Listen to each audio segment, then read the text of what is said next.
A frequência de 50 kHz encontrou caminho para ser amplificada. O problema é que você não ouvirá essa frequência, porque é 50 kHz. Isso é coisa para cachorro e morcego escutar. Mas você, ser humano, não vai escutar isso aqui. Você não vai escutar, entretanto, os alto-falantes vão sentir essa frequência em suas bobinas. Principalmente os TIs, os drivers TI, os tweeters, eles vão sentir. O woofer vai perceber isso nele. Nós não vamos ouvir, mas o woofer sentirá. E haverá um superaquecimento dos seus drivers, um superaquecimento dos seus transdutores, com uma frequência dessa acontecendo neles. Só que você não escutará.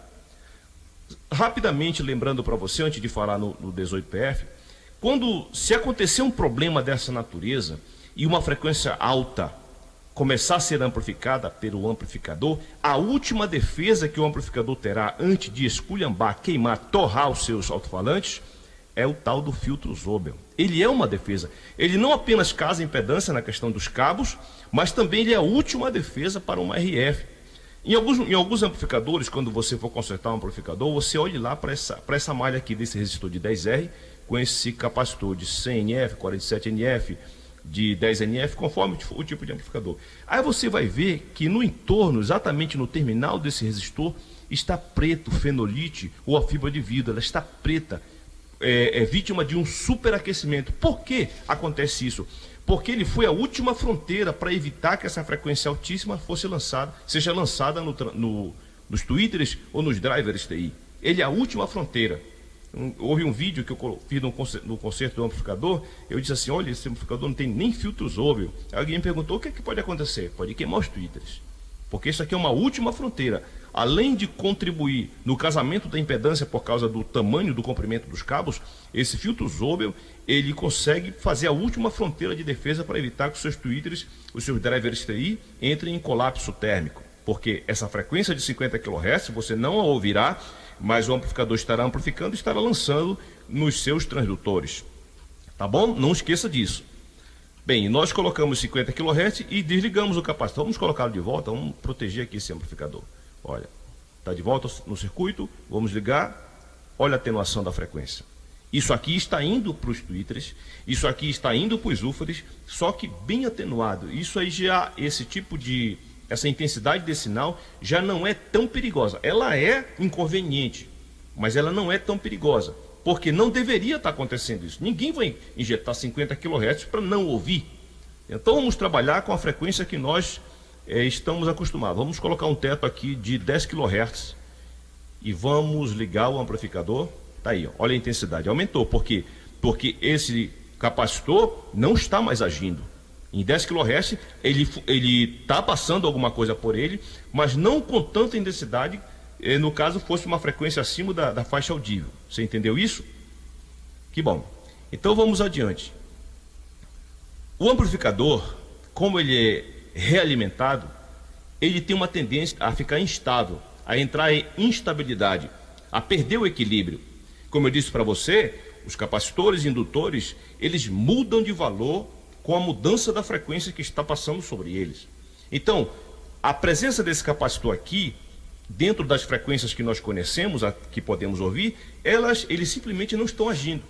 Quando está tudo normal, eles estão amplificando até os 20 kHz, eles não estão entrando em ação.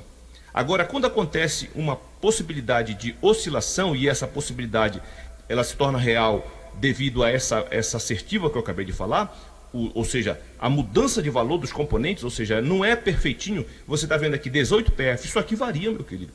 Na presença do sinal, isso aqui varia para 25 PF, varia para 10 PF, conforme o tipo de frequência que estiver sendo incidida, estiver se manifestando dentro do circuito. Vamos adiante. 10 kHz, está tudo bem, né? Agora, eu vou tirar esse capacitor com 10 kHz. Olha o que acontece. Vamos tirar do circuito o capacitor de 18 PF com 10 kHz. Olha o que acontece. Aos seus olhos e aos meus, nada. Absolutamente nada. Agora vamos aumentar a frequência. Vamos colocar aqui 100 kHz sem o capacitorzinho de 18 PF. Você viu que houve uma atenuação pela razão desse capacitor estar presente.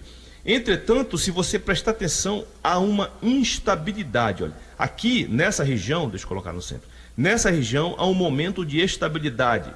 Aí depois volta a ficar instável. Um pouquinho de estabilidade, volta a ficar instável. Aí ele fica nessa situação. Essa instabilidade pode ser retroalimentada e provocar uma oscilação diferente da que já está acontecendo.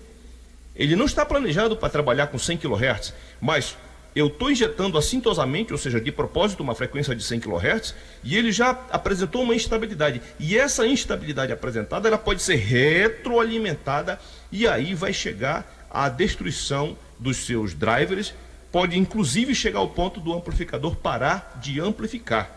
É bom você saber disso, sem esse capacitorzinho aqui. Vamos colocá-lo de volta. É quase que imperceptível a ação dele, mas ela é muito importante.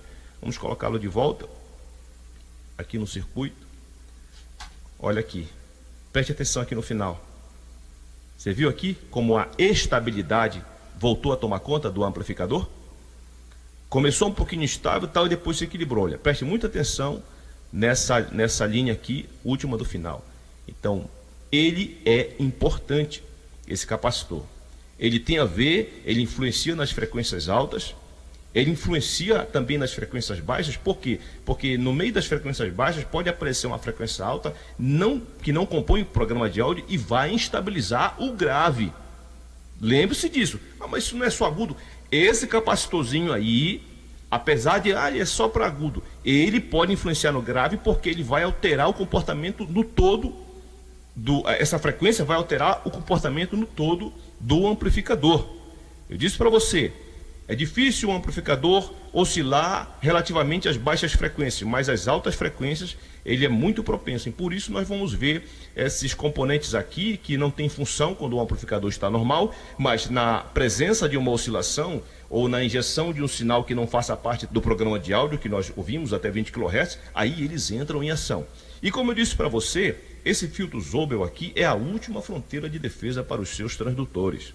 Não esqueça disso. Se um dia chegar para você um amplificador que está queimando tweeters, meu querido, venha examinar. Comece pelo filtro Zobel, comece pelo capacitor aqui que mata a alta frequência no amplificador de tensão, e também lembre-se desse capacitorzinho aqui, tá? Eles são importantes.